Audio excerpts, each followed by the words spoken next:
श्री शिवाय नमस्तुभ्यं। प्रदोष व्रत कैसे किया जाता है? प्रदोष व्रत का नियम क्या है?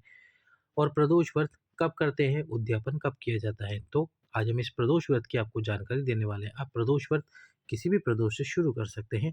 आपको क्या करना होगा, जिस दिन आप प्रदोष व्रत धारण करेंगे उस दिन नहा धोकर स्नान कर भगवान शंकर के मंदिर जाएं। प्रदोष वाले दिन 1 महीने में 2 प्रदोष आती है, कृष्ण पक्ष की, एक शुक्ल पक्ष की। भगवान शंकर के मंदिर जाए और कोशिश करना कि शुक्ल पक्ष की प्रदोष से आप व्रत धारण करना, यानी अमावस्या के बाद के प्रदोष से उजाले पखवाड़े से। तो भगवान शंकर से प्रार्थना करें, मंदिर में जाए और सुबह 1 कलश जल शिव जी को समर्पित करके आए। अब प्रदोष के दिन, प्रदोष काल में जो पूजा की जाती है वो महत्वपूर्ण होती है। तो आपको प्रदोष काल में आप जो थाली लेकर जाना चाहते हैं वो रख लीजिए। उसमें आपको अभिषेक के लिए दूध, जल रख लेना है, एक जनेऊ रखना है, साथ में अक्षत, चंदन, बेलपत्र, जो भी आप वस्तु शिव जी को समर्पित करना चाहते हैं वह रखें।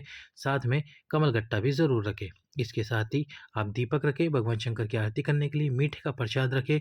जो भी आप प्रसाद घर पे बनाकर लेके जाना चाहते हैं या आप मार्केट से खरीद कर लाएँ, जो भी आप लेकर आएँ वो रखें मीठे का प्रसाद, और फिर उस थाली को लेकर भगवान शंकर के सम्मुख में पहुँच जाएँ। साथ में एक पान का पत्ता लें। उस पान के पत्ते पर, इसको हम तांबुल कहते हैं, पान के पत्ते पर आपको एक मिठाई का पीस रखना है, ₹1 का सिक्का रखना है, साथ में आपको एक गोल सुपारी रखनी है, लौंग और इलायची रखनी है। अब आपको भगवान शंकर के मंदिर में जाना है। प्रदोष काल में शिव जी की पूजन अर्चना करनी है अच्छे से, जैसे आप करते हो। भगवान शंकर को सबसे पहले जल समर्पित करो, फिर जनेऊ समर्पित करो। जल के बाद में वस्त्र समर्पित होगा जनेऊ स्वरूप। फिर आप जो वस्तुएँ लाएँ वो सभी वस्तुएँ समर्पित करें भगवान शंकर को। सभी वस्तुएँ समर्पित करने के बाद में जो एक पान का पत्ता था आपके पास में, जैसे आप पूजा करते हो वैसे करके, जो पान का पत्ता था उस पान के पत्ते को भगवान शंकर के जो चरण वाला स्थान है यहाँ पर समर्पित करें। उसमें दक्षिणा स्वरूप जो हमने आपको वस्तुएँ बताई पान के पत्ते में, उन वस्तुओं को रखें और बाबा से प्रार्थना करें।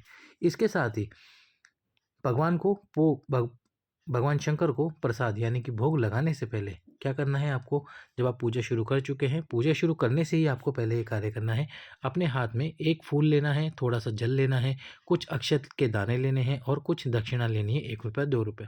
अब भगवान शंकर के सामने आपको कामना करनी है और संकल्प लेना है कि बाबा मैं इतने व्रत करूँगी प्रदोष के, और इतने व्रत में मेरी ये कामना को पूर्ण कर देना। जब आपकी कामना पूर्ण हो जाए उतने व्रत में, जैसे आपने 9, 11, 25, 26 प्रदोष जिसका भी आपने संकल्प लिया, जब वो पूरी हो जाए कामना और उतने व्रत पूरे हो जाए, तब आप उद्यापन कर सकते हैं। नहीं तो एक व्रत छोड़कर, यानी कि एक प्रदोष का व्रत छोड़कर आप अगली प्रदोष से फिर से व्रत धारण कर सकते हैं। इसके बाद में भगवान शंकर की आरती करें, भगवान शंकर को भोग लगाएँ, भोग लगाकर उस प्रसाद को घर पर लेकर आएँ। प्रसाद खाने से पहले, खाना खाने से पहले प्रसाद का सेवन करें। इस प्रकार से करना है आपको ये व्रत। लाइक करें, सब्सक्राइब करके शेयर करें।